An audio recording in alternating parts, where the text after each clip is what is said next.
आदरणीय दिदीबहिनी तथा दाजुभाइहरू, आज अप्रिल 22 नेपाल कम्युनिस्ट पार्टी स्थापना भएको दिन, मुलुकलाई संविधान दिने, समृद्धिको आधार तयार गर्ने पार्टी स्थापना भएको दिन। आजको दिनबाट नेपाल कम्युनिस्ट पार्टीले 70 वर्ष पूरा गरेको छ। यस सुखद अवसरमा सबै कमरेडहरू तथा दिदीबहिनी एवं दाजुभाइहरूमा हार्दिक बधाई तथा शुभकामना व्यक्त गर्दछु। आजभन्दा 70 वर्ष अघि कमरेड पुष्पलालको नेतृत्व, अगुवाई र सक्रियतामा नेपाल कम्युनिस्ट पार्टी स्थापना भएको थियो। यस पार्टीले आजका दिनसम्म आइपुग्दा निकै ठुल्ठुला उतार चढाव पार गर्नु पर्यो।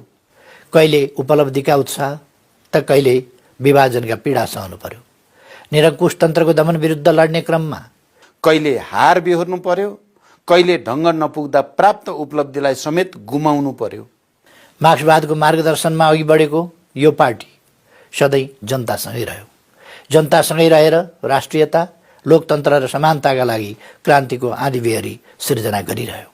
आज बितेका 7 दशकको हाम्रो अथक सङ्घर्षले गौरवमय उपलब्धि हासिल भएको छ। निरङ्कुश राजतन्त्र इतिहास भएको छ। सङ्घीय लोकतान्त्रिक गणतन्त्र प्राप्त भएको छ। आन्दोलनका उपलब्धिहरू संस्थागत भएका छन्। समाजवाद उन्मुख लोकतान्त्रिक संविधान निर्माण भएको छ। देशलाई यस स्थितिसम्म पुर्याउन आफ्नो अमूल्य जीवन उत्सर्ग गर्नुहुने अमर शहीदहरू र योगदान पुर्याउनुहुने अग्रजहरू सबैप्रति श्रद्धा एवं सम्मान प्रकट गर्दछु।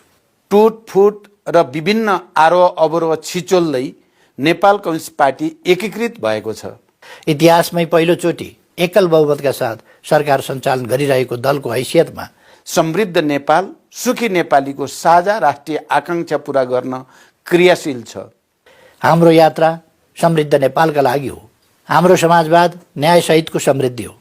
समृद्धि नेपालीलाई सुखी बनाउनका लागि हो। पार्टी स्थापनाको 70औं वार्षिकोत्सवको हार्दिक शुभकामना। धन्यवाद।